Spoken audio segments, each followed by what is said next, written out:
Hello dear students, कैसे हैं आप सभी? आई होप कि अच्छे होंगे। Student, in the previous lecture we have already discuss about type of capacitor, जैसे cylindrical capacitor, spherical capacitor and parallel plate capacitor. Okay, and already discuss about working of capacitor. ठीक है ना, उसका procedure क्या है, किस तरह से कैपेसिटर काम करेगा। ठीक है, आज हम लोग इस लेक्चर में डिस्कस करेंगे capacitance of a parallel plate capacitor. Okay, this derivation is very important, so देखते रहिए। आइए शुरू करते हैं। चलिए, so capacitance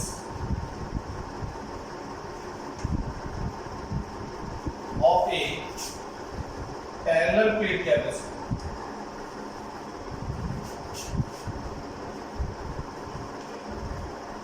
parallel plate capacitor. Okay students, तो पैरेलल प्लेट कैपेसिटर कैसा होता है आपको पता है, आपको उसका डायग्राम बहुत अच्छे से बनाना आता है। यहाँ पे हम लोग क्या करेंगे, here we consider two parallel plates, metallic. Okay, here we consider two metallic parallel plates, each of area capital A. दोनों का एरिया कितना है? Capital A. एंड यहाँ पे जो पहली प्लेट है इसको हम लोग क्या करेंगे, एक्सटर्नल सोर्स से पॉजिटिव चार्ज देंगे। ठीक है, दिस, और बाय इंडक्शन दूसरी प्लेट पे इंटरनल सरफेस पे इतना ही नेगेटिव चार्ज इंड्यूस हो जाएगा। ये वर्किंग आप लोगों को बहुत अच्छे से पता है। ठीक है, अच्छा, आउटर सरफेस पे पॉजिटिव चार्ज इंड्यूस हुआ, लेकिन उसको मैंने क्या कर दिया, अर्थिंग करा दी। दूसरा प्लेट का जो कनेक्शन है वो अर्थ से करा दिया, मतलब अर्थिंग करा दी, अर्थिंग करा दी। तो यहाँ पे ये जो पॉजिटिव चार्ज है ये फ्री चार्ज बोला जाएगा, और ये जो नेगेटिव चार्ज है बाउंड चार्ज बोला जाएगा, क्योंकि ये इससे बाउंड है। ठीक है, जो सेकंड प्लेट पे इंड्यूस चार्ज हुआ। ठीक है, तो जो पॉजिटिव चार्ज है वो फ्री चार्ज है, इसीलिए यहाँ से कुछ इलेक्ट्रॉन जाते हैं और वो उन पॉजिटिव को क्या कर देते हैं, न्यूट्रल कर देते हैं। ठीक है, तो इस पे केवल और केवल क्या दिखेगा, नेगेटिव चार्ज। मतलब ये एक डायग्राम होता है। प्रोसीजर में आपको सिखा चुका था कैसे पॉजिटिव आएगा, कैसे हम अर्थिंग करेंगे, कैसे वो चार्ज वहाँ चला जाएगा। ठीक है, तो ये हमारे पास पहली प्लेट है, ये दूसरी प्लेट है। जितना यहाँ पे पॉजिटिव क्यू है उतना यहाँ पे नेगेटिव, और इनके बीच में ये जो स्पेस है बिटवीन द प्लेट्स, यहाँ पे जो हम लोगों ने फिल किया हुआ है, यहाँ पे एक मटेरियल है जिसका डायरेक्टिव कांस्टेंट K है। ठीक है, and the distance between the plate this is small d। Okay, तो ये इसका है डायग्राम, इसको नोट करिए जरा। ओके, नोट हो गया। चलिए, ये हमारी जो पहली प्लेट है इसको हम बोलते हैं, इसकी जो सरफेस चार्ज डेंसिटी है सपोज वो है सिग्मा, और इसकी जो सरफेस चार्ज डेंसिटी है वो है माइनस सिग्मा, क्योंकि इसमें माइनस चार्ज है। ठीक है, तो ये सरफेस चार्ज डेंसिटी इनकी होगी। अब यहाँ पर हम लोग कैलकुलेट करेंगे कि ड्यू टू दिस प्लेट यहाँ पे इलेक्ट्रिक फील्ड कितना होगा, और ये आपको बहुत अच्छे से पता है। गॉसेस थ्योरम जब मैं आपको पढ़ा रहा था वहाँ पे मैंने आपको निकाला था, इलेक्ट्रिक फील्ड निकाला था ड्यू टू द प्लेट्स, और आपको याद होगा between the plates electric field calculate किया था। फिर यहाँ पे बाहर की तरफ कैलकुलेट किया था, एक बार पहली प्लेट की तरफ, दूसरी बार दूसरी प्लेट की तरफ। तो वो आपको पता है कि इलेक्ट्रिक फील्ड कितना है। तो due to this plate electric field कितना होगा, the electric field due to the plate. ठीक है, बताइए कितना होगा, the electric field due to the plate. और जिसको वो लेक्चर नहीं पता है कि ये डेरिवेशन हमने कहाँ किया था, जो इलेक्ट्रिक फील्ड कैलकुलेट किया था, तो उसका लिंक मैं डिस्क्रिप्शन बॉक्स में दे दूंगा। ठीक है, वहाँ से आप वो लिंक पे क्लिक करके और ये वाली डेरिवेशन को भी देख सकते हैं कि ये जो इलेक्ट्रिक फील्ड मैं लिखने जा रहा हूँ, ये इलेक्ट्रिक फील्ड हमने कहाँ से लिखा था। ठीक है, ये इलेक्ट्रिक फील्ड, ये वाला फॉर्मूला कहाँ से हमने प्रूव किया था, तो इसका लिंक आपको डिस्क्रिप्शन बॉक्स में मिल जाएगा। ठीक है, so here sigma is the surface charge density, K is the dielectric constant, जो भी मटेरियल यहाँ पे बीच में यहाँ पे फिल हुआ है दोनों प्लेट्स के बीच में, एंड एप्सिलॉन नॉट 0 वेरिएबल। ठीक है, So but you know sigma is equal to q upon a होता है, ठीक है। Then E is equal to कितना लिख सकते हैं?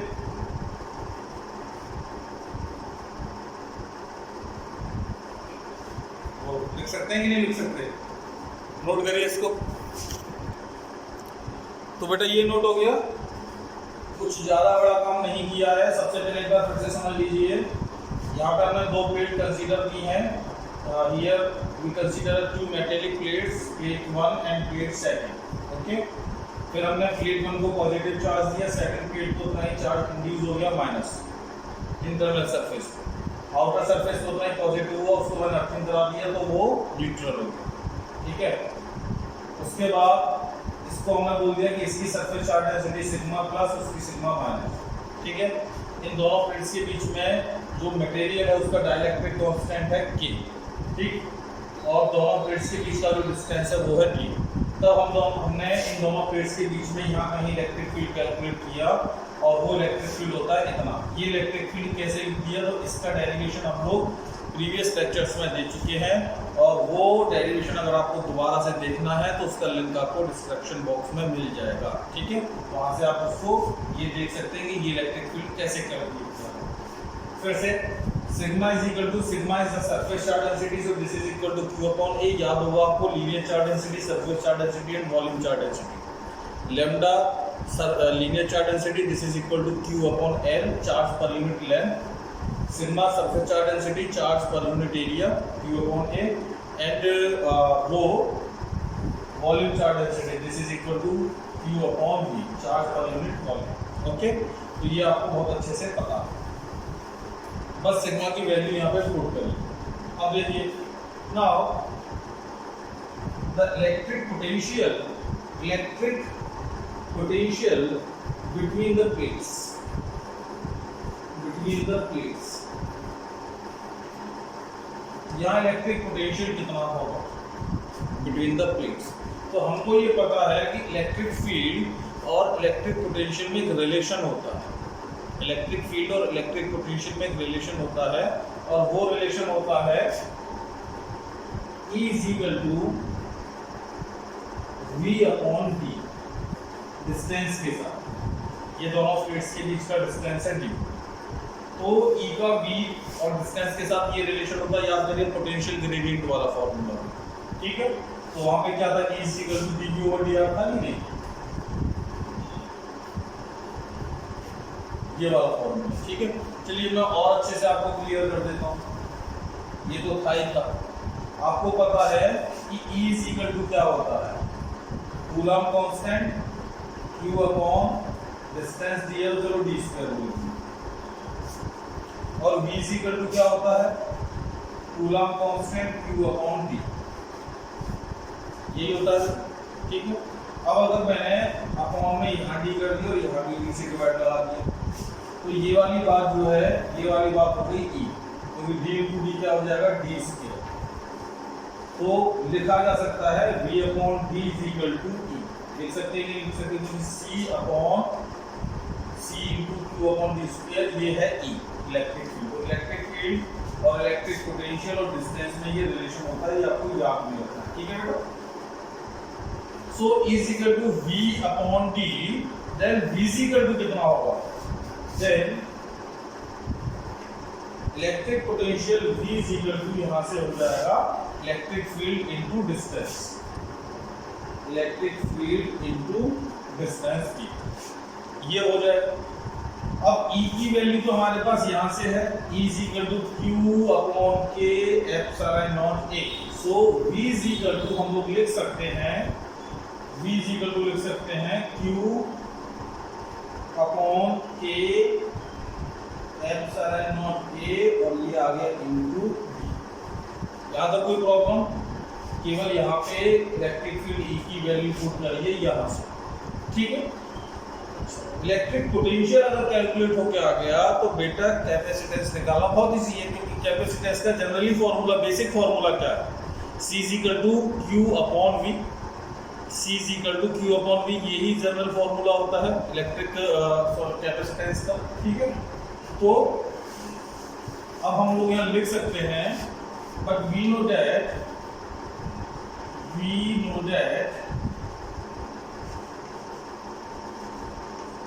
C is equal to Q upon V, electric potential. Okay? अरे पता है ना, Q is directly proportional to V, Q is equal to CV, तो C is equal to Q upon V. Charge देंगे क्या इंक्रीज होगा, पोटेंशियल इंक्रीज होगा।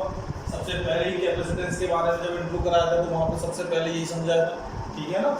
तो this C is equal to Q upon V, put the value of V here, यहाँ से V की value को यहाँ पर पुट कराएंगे तो क्या मिलेगा बेटा, दिस इज Q अपॉन, और V की जगह ये वैल्यू लगाएंगे तो Q upon K epsilon naught A into D।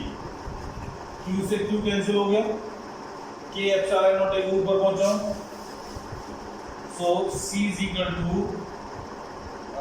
this is K epsilon naught A upon D. This is the electric capacitance of a parallel plate capacitor. This is the formula of the capacitance of a parallel plate capacitor. Okay, where symbol is K is dielectric constant, epsilon naught you know very well, and A is the area of the each plates, and D is the distance between the pins. Okay, उसको note करिए। Epsilon not को आप जानते हैं, ये constant value है, permittivity of the free space 8.85 into 10 की power -12, ठीक है, ये इसकी वैल्यू, तो नोट करिए, स्क्रीनशॉट ले लीजिए, ठीक है। आगे बढ़ते हैं। ओके, नोट हो गया स्टूडेंट्स।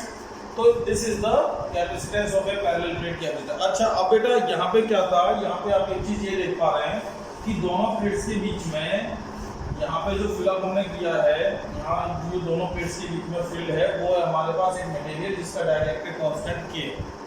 सपोज इनके बीच में यहाँ पे एयर होती या वैक्यूम होता दोनों प्लेट्स के बीच में, तो इसकी कैपेसिटेंस कितनी होती, तो सिंपल है, वहाँ पे डाइलेक्ट्रिक कांस्टेंट K की वैल्यू कितनी हो जाती, 1 हो जाती, ठीक है।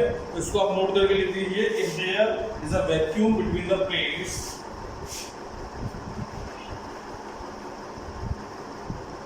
if there is a vacuum between the plates, vacuum कह लो या फिर एयर, दोनों में से कोई, between the plates, then the capacitance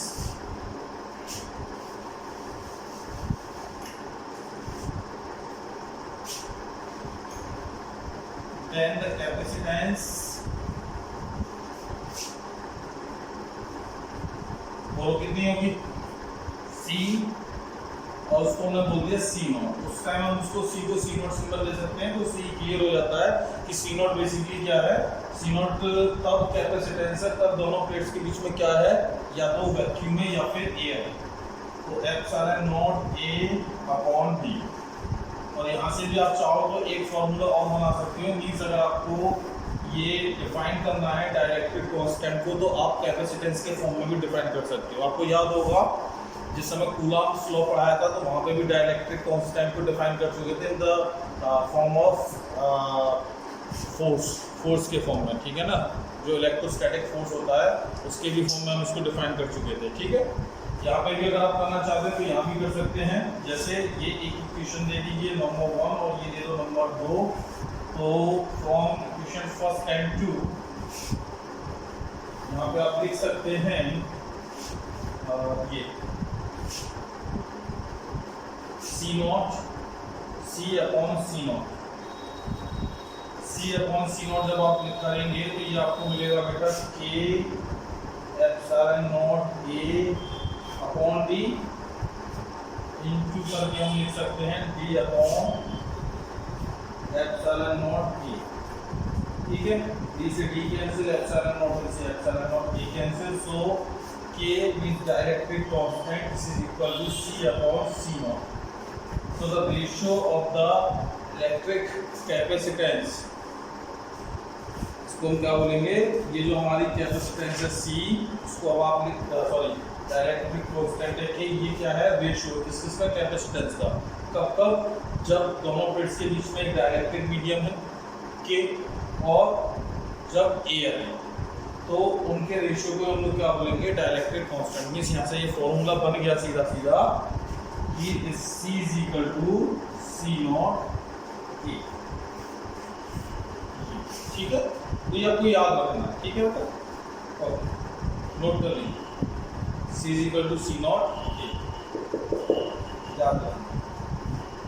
okay, अच्छा अब यहाँ से एक और बहुत इंपॉर्टेंट बात, क्योंकि कैपेसिटेंस क्या होता है, चार्ज को स्टोर करने का मतलब ये कि हम किसी कंडक्टर पे, किसी कैपेसिटर पे कितना चार्ज स्टोर करके रख सकते हैं, उसी को हम लोग क्या बोलते हैं, उसका कैपेसिटर की कैपेसिटेंस। यानी ये हमारे पास एक पैरेलल प्लेट कैपेसिटर है, इस पर हम कितना चार्ज स्टोर करके रख सकते हैं, ये उसकी क्या बोली जाएगी, कैपेसिटेंस बोली जाएगी। ये आपको अब मैं बता चुका हूँ। अब क्या इस पैरेलल प्लेट कैपेसिटर की जो कैपेसिटेंस है उसको इंक्रीज किया जा सकता है, मतलब कि उसके क्या क्या फैक्टर्स हैं जिसपे ये डिपेंड करेगी, यानी factors on depending the capacitance. Okay, तो अभी लिख सकते हैं फैक्टर्स अफेक्टिंग द कैपेसिटेंस। तो कौन कौन से वो फैक्टर्स हैं, फॉर्मूले पे जरा ध्यान दीजिए। फॉर्मूला हमारे पास है C is equal to K, ये फॉर्मूला देखिए, C is equal to K epsilon naught A upon D। मतलब यहाँ पे ये जो हमारे पास दो प्लेट्स हैं कैपेसिटर, इनके बीच में ये डाइलेक्ट्रिक कांस्टेंट K, मटेरियल इसका डाइलेक्ट्रिक कांस्टेंट K है, ठीक है, इस डाइलेक्ट्रिक मटेरियल जिसका डाइलेक्ट्रिक कांस्टेंट कितना है K है। तो ये उस डाइलेक्ट्रिक मटेरियल के डाइलेक्ट्रिक कांस्टेंट, यानी इसको कहने का मतलब डाइलेक्ट्रिक मटेरियल पे डिपेंड करेगा।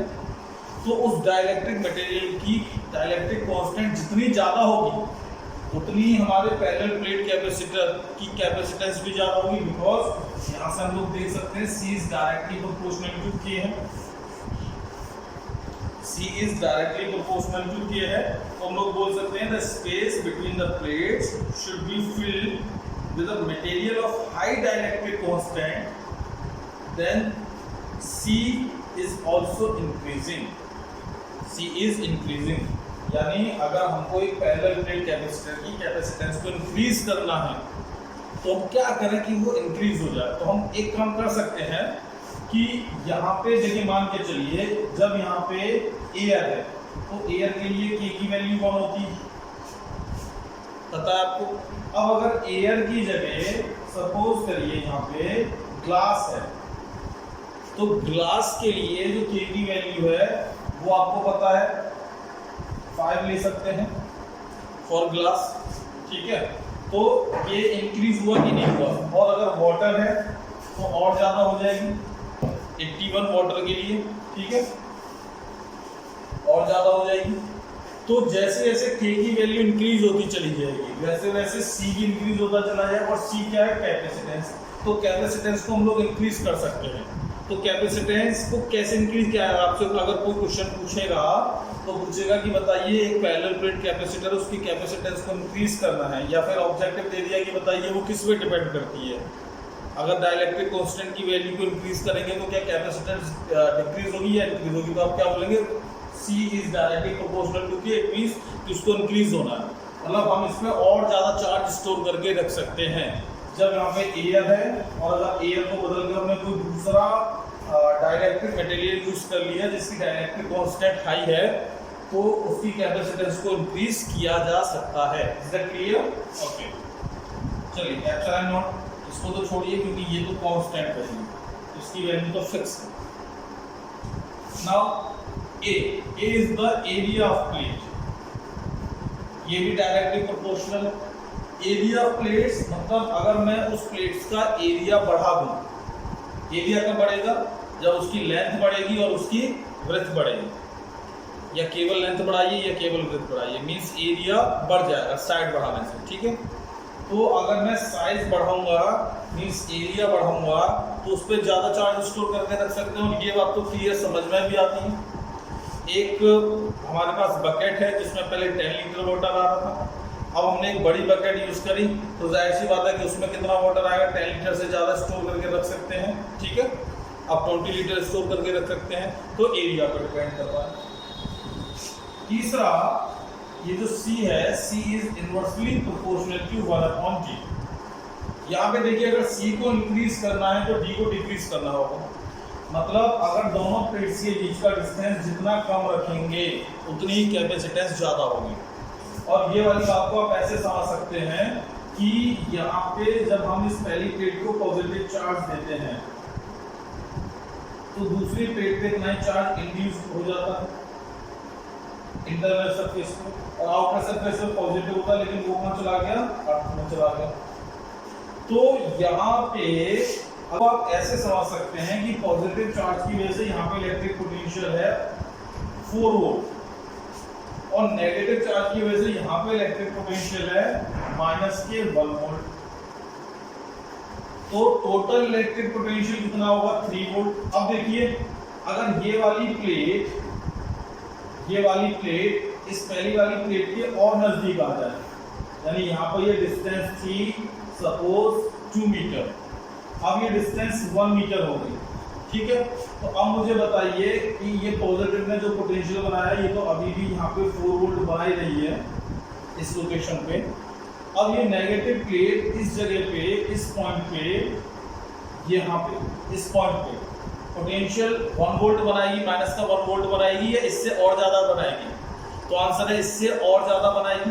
क्यों बनाएगी? क्योंकि अब देखिए ये आपको पता है कि ये जो चार्ज है, माइनस चार्ज है Q, ये यहाँ पे ज़्यादा पोटेंशियल बनाएगा या यहाँ पे ज़्यादा पोटेंशियल बनाएगा, पॉइंट A पे या पॉइंट B? तो आपको पता है कि ये यहाँ पे पोटेंशियल ज़्यादा बनाएगा माइनस का, ठीक है भाई। यहाँ पे अगर ये बना रहा है -1 वोल्ट तो यहाँ कितना बनाएगा, -2 वोल्ट, ठीक है। यहाँ बनाएगा -3 वोल्ट, ठीक है। तो डिस्टेंस कम करने से, क्योंकि हमको पता है V का जो रिलेशन होता है डिस्टेंस के साथ बेटा वो ये होता है 1/D पोटेंशियल का। डिस्टेंस कम करेंगे पोटेंशियल ज़्यादा होगा, ठीक है। तो V का रिलेशन ये होता है।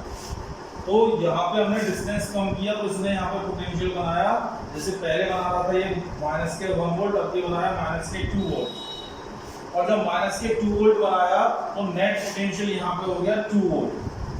तो पोटेंशियल अब और ज़्यादा कम हो गया। जब पोटेंशियल और ज़्यादा कम हो गया तो C की वैल्यू और ज़्यादा इंक्रीज हो गई, ठीक है ना। तो ये वाला फंडा आपको समझना है। अब आई होप कि आपको समझ में आया होगा कि डिस्टेंस कम करने से कैसे कैपेसिटेंस को इंक्रीज किया जा सकता है। तो डिस्टेंस कम करने से होता क्या है, डिस्टेंस कम करने से पोटेंशियल जो है हमारा, उसकी वैल्यू को हम लोग, V की वैल्यू को हम लोग बढ़ा देते हैं, और जब V की वैल्यू बढ़ जाती है तो टोटल नेट पोटेंशियल जो उस लोकेशन पर आना है वो डिक्रीज हो जाता है, और जब वो डिक्रीज हो जाता है तो C इंक्रीज हो जाता है, ठीक है। ये वाली बात समझ में आ गई? ओके, नाउ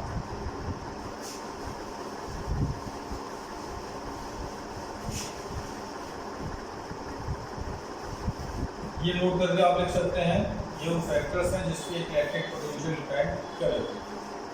इसके बाद हम लोग डिस्कशन करेंगे इसी पैरेलल प्लेट के लिए capacitance of A parallel plate capacitor with dielectric slab between the plates, ठीक है।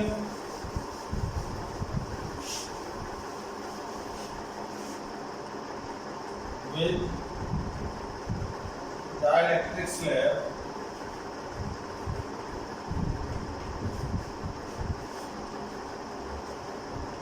between the plates.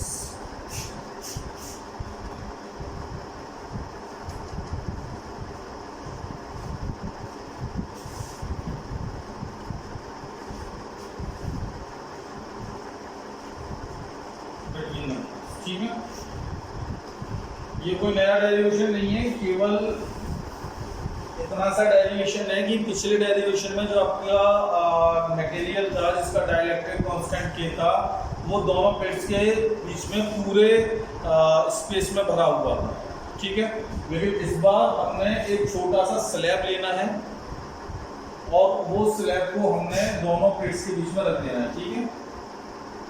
Suppose here again we consider two metallic plates, plate 1 and plate 2, okay, and we give the charge plate 1 positive by external source this, okay, so second charge पे इतना ही charge, second plate पे इतना ही charge induce हो जाता है internal surface पे, outer surface पे उतना ही पॉजिटिव, लेकिन आउटर सरफेस वाले की हमने क्या करा दी, अर्थिंग करा दी, तो वो हो गया न्यूट्रल, ठीक है, ओके। अब डेरिवेशन ये है कि यहाँ पे हमने ये एक स्लैब को प्लेस कर दिया बिटवीन द प्लेट्स,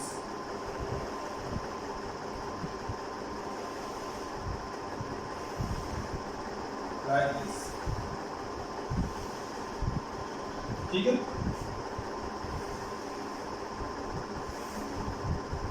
ये एक स्लैब है जिसका डाइलेक्ट्रिक कांस्टेंट कितना है कि पहले वाले केस में क्या हो रहा था, पहले वाले केस में ये के इस पूरे स्पेस में फिल था दोनों प्लेट्स के बीच में। इस बार एक छोटी सी स्लैब हमने रखी है जिसकी थिकनेस है टी, जिसकी थिकनेस कितनी है, स्मॉल टी, ठीक है। अच्छा, डिस्टेंस अभी भी दोनों प्लेट्स के बीच कितना है बेटा, डी। तो इस केस में डाइलेक्ट्रिक कांस्टेंट कितना, सॉरी इस केस में कैपेसिटेंस कितना होगा, कभी कभी ये डेरिवेशन में हमसे पूछ लिया जाता है कंडीशन करके, ठीक है। तो डेरिवेशन में खास कुछ नहीं है, पहले तो आप ये समझ लीजिए here P is less than D है, थिकनेस ये है और ये दोनों प्लेट्स के बीच का डिस्टेंस, ठीक है, तो T is less than D। तो खास कुछ नहीं है, केवल इसमें चेंज इतना है कि यहाँ पे जो हम लोग इलेक्ट्रिक फील्ड कैलकुलेट करेंगे वो दो तरह से करेंगे। एक तो तब करेंगे जब दोनों प्लेट्स के बीच में एयर है, मतलब ये जो डाइलेक्ट्रिक कांस्टेंट है इसकी थिकनेस तो T है जबकि दोनों प्लेट्स के बीच का डिस्टेंस T है, तो एयर में दोनों प्लेट्स के बीच का डिस्टेंस कितना हुआ, एयर में भाई अब यहाँ क्या है, इतने बीच में तो एयर ही है ना, तो एयर में दोनों प्लेट्स के बीच का डिस्टेंस कितना हुआ, देखो टोटल डिस्टेंस है D, जिसमें से डाइलेक्ट्रिक कांस्टेंट स्लैब की थिकनेस है T, तो एयर में वो डिस्टेंस कितना बोला जाएगा, D माइनस T, कितना बोला जाएगा, D माइनस T, ठीक है। ये वाली बात आपको याद रखनी है, तो इसको हम लोग बोल सकते हैं the distance between the plates in air, ठीक है।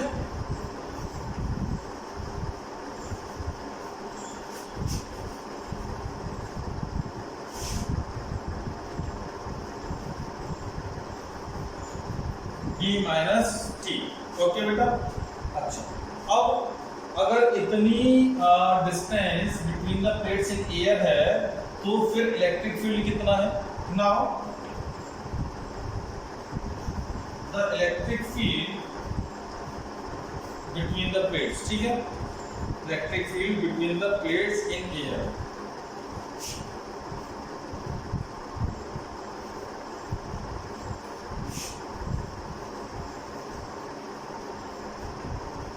एयर में इलेक्ट्रिक फील्ड कितना होगा, E0। फॉर्मूला वही पुराना वाला यूज करूंगा, epsilon naught A upon D, epsilon naught A, sorry गलत लिख दिया, this is Q upon epsilon naught A,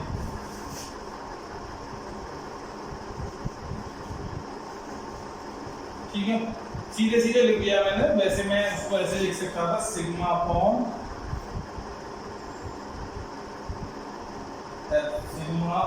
epsilon not, ऐसे भी लिख सकता था, ठीक है। फिर उसको मैं लिख दिया था sigma is equal to Q upon A, तो मैंने इसको सीधा लिख दिया Q upon epsilon naught A, ठीक है। अच्छा, यहाँ पे K की वैल्यू एयर में बात कर रहा हूं तो इसीलिए 1 होगी, ठीक है ना, इसीलिए मैंने इसको लिखा E0, ठीक है बेटा। अगेन ये तो हो गया electric field between the plates in air. अब की बार हम लोग निकालेंगे electric field in dielectric slab.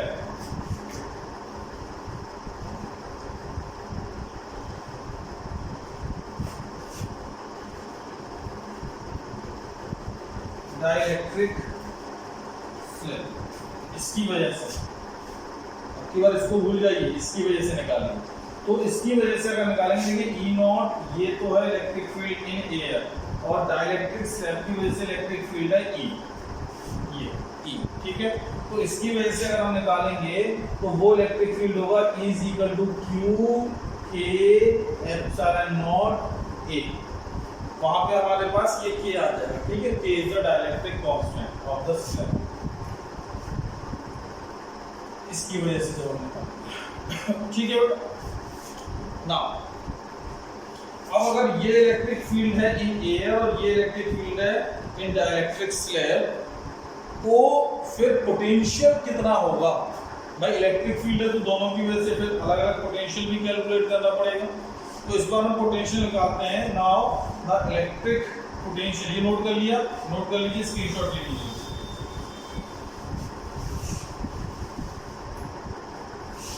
So the net electric potential difference between the plates, ठीक है।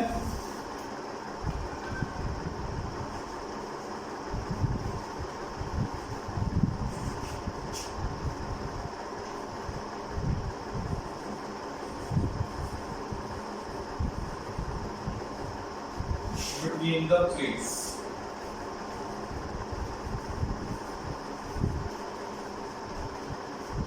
V, this is equal to electric field, भाई V का फॉर्मूला क्या है, यहाँ ब्रैकेट में लिख देता हूँ, V is equal to E into D, electric field into distance, ये फॉर्मूला है ना बेटा, V is equal to into D। तो इलेक्ट्रिक फील्ड इन एयर, क्योंकि इलेक्ट्रिक फील्ड यहाँ पे दो वजह से है, एक तो एयर की वजह से एयर में, और एक इस डाइलेक्ट्रिक स्लैब की वजह से, ठीक है। तो electric field in air into distance in air,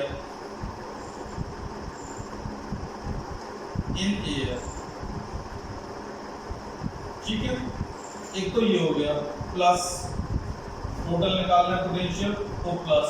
दूसरा electric field in dielectric slab,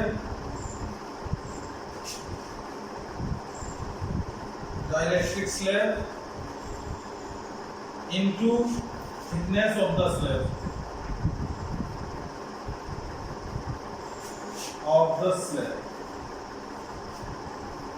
okay students. तो इसको आप लोग जब लिखेंगे, now V is equal to electric field in air, अभी मैंने आपको इलेक्ट्रिक फील्ड इन एयर निकाल के दिया है, आपके पास लिखा हुआ है, ठीक है, उसको मैंने E नॉट बोला, ठीक है। एंड डिस्टेंस इन एयर ये थी D minus T in air, plus electric field in dielectric slab, उसको हमने बोला है E, into thickness of the slab, इसको हम लोग बोल रहे हैं T, ओके बेटा। So put the value E and E not here. तो जैसे हम लोग E और E नॉट की वैल्यू को यहाँ पुट करेंगे, now V is equal to E naught की वैल्यू कितनी थी, E naught is equal to Q upon epsilon naught A into D minus T, right? Clear? Plus electric field in dielectric slab E, और इसकी value है Q upon K epsilon naught A into T। क्या common है? Common है Q upon epsilon naught A। पहली step से बचा D minus T, और दूसरी स्टेप से बचा प्लस T अपॉन K, यही बचा बेटा, T upon K। So this is the total electric potential of this system। इस सिस्टम की वजह से total electric potential between the plates कितना है, इतना है, V is equal to Q upon epsilon naught A D minus T plus T upon K। So C is equal to formula है Q upon V, basic formula, C is equal to Q upon V। Put the value of V here, so C is equal to Q upon Q epsilon naught A bracket D minus T plus T upon K।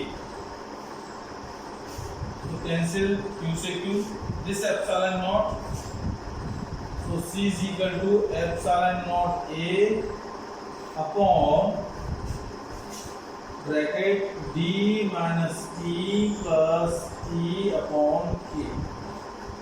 Okay बेटा, इतना मिलेगा। और C is equal to epsilon naught A D minus T plus T upon K। This is the capacitance due to this system।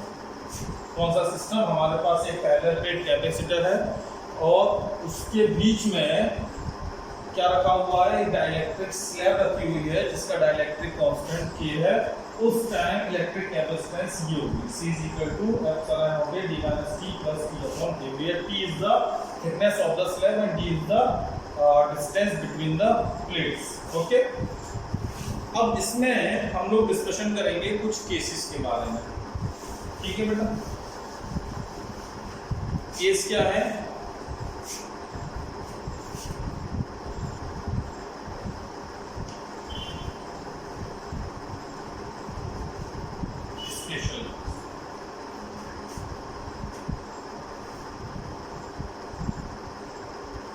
मान लीजिए हमें अपना पहला वाला डेरिवेशन निकाल के देना है। पहला वाला डेरिवेशन कैसे? पहले वाले डेरिवेशन में क्या हो रहा था? पहले वाले डेरिवेशन में जो हमारे पास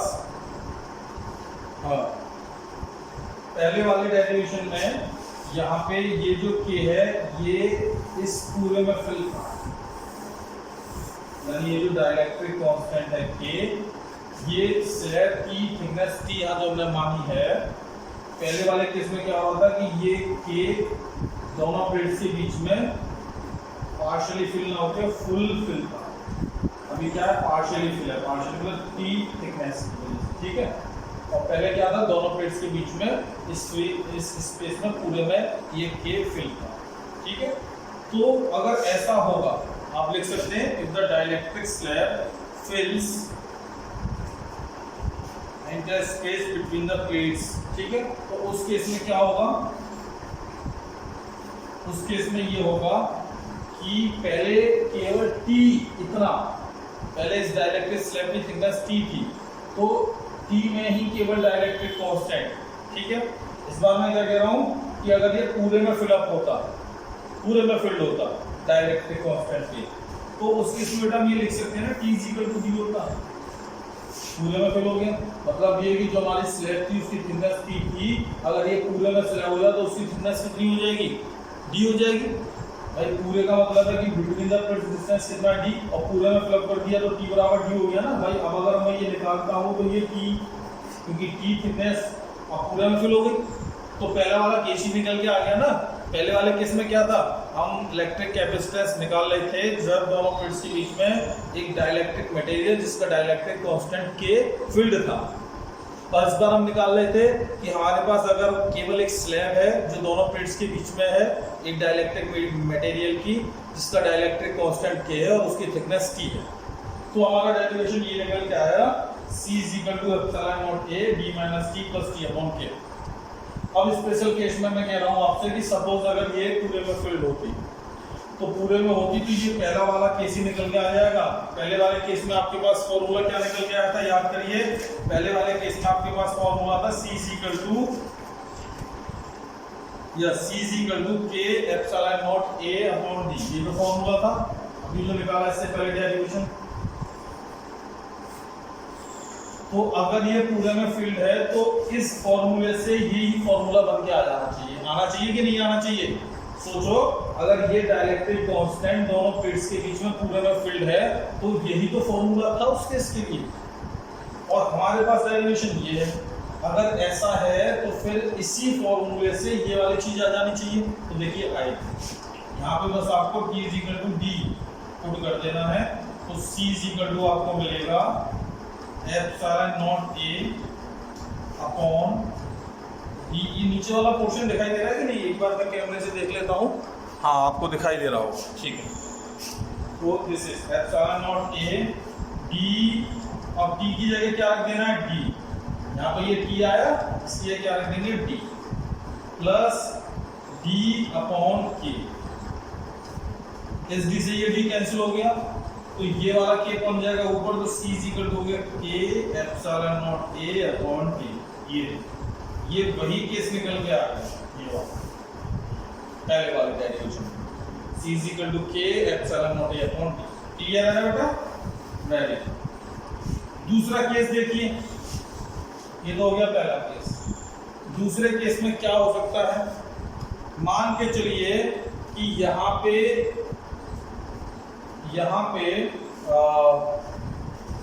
ये जो हमारे पास डाइलेक्ट्रिक कांस्टेंट K है, जो हमारे पास स्लैब है, अगर ये स्लैब मेटल की हो, सोचिए दिस स्लैब, अगर ये वाली स्लैब मेटल की हो तो कोई प्रॉब्लम नहीं है, मेटल की होगी तो बस K की जगह इन्फिनिटी आ जाएगा। और जब ये स्लैब मेटल की होगी और K की जगह इन्फिनिटी आ जाएगा तो जरा देखिए ये रिजल्ट आपको क्या मिलेगा। This is C epsilon naught A upon d minus t plus t upon infinity. ये कब आपको करना है, if there be a slab of metal, मैं लिख देता हूं, if there be a slab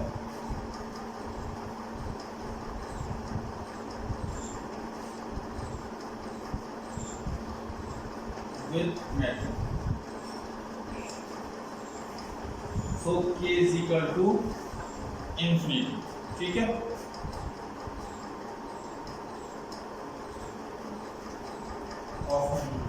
ठीक है, K is equal to infinity। तो बेटा 1 अपॉन इन्फिनिटी आपको कितना देगा, ये वाला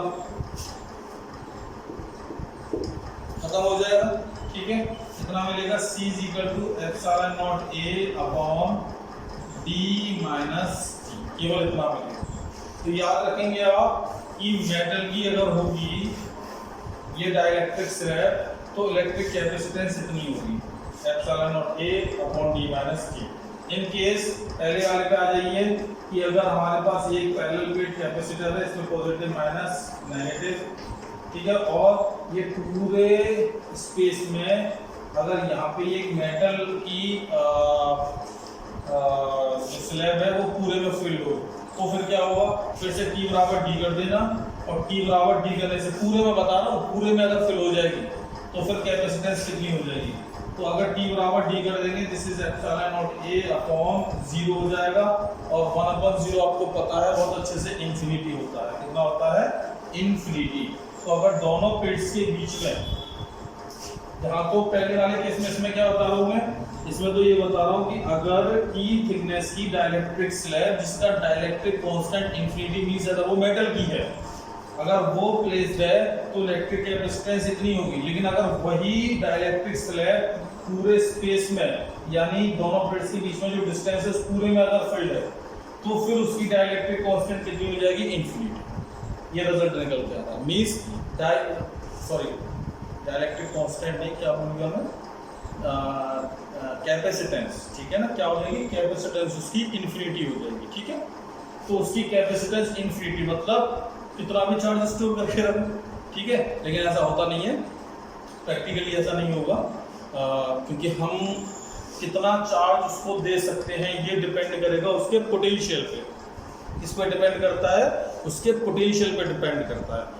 और चार्ज हमेशा जो फ्लो होता है वो higher potential to lower potential flow होता है। ठीक है, तो हायर टू लोअर अगर पोटेंशियल फ्लो होता है तो मान लीजिए हम इसको चार्ज देते जा रहे हैं तो चार्ज डेंसिटी का पोटेंशियल बढ़ता जाएगा।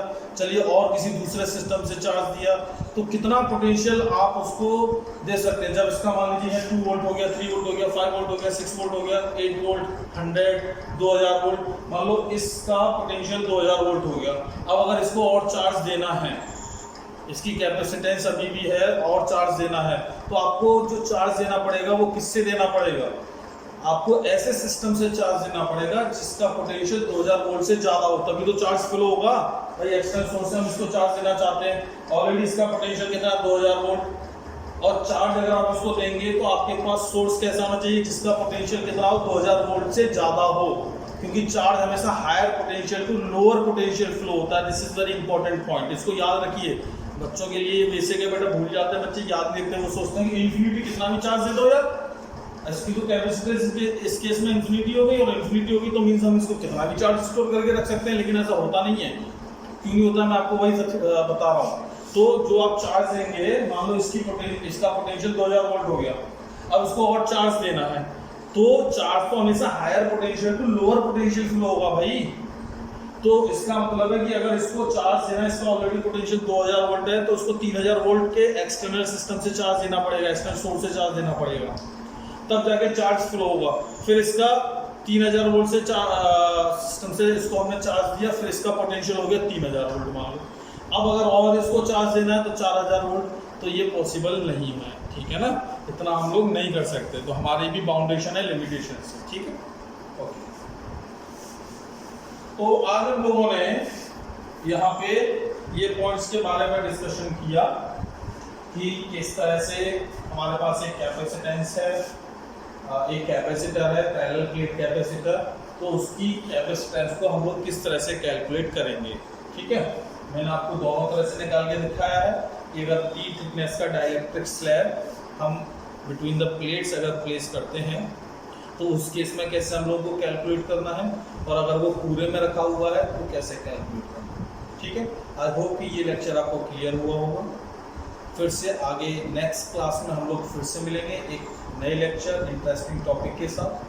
तब तक के लिए today we will close here. Thank you very much.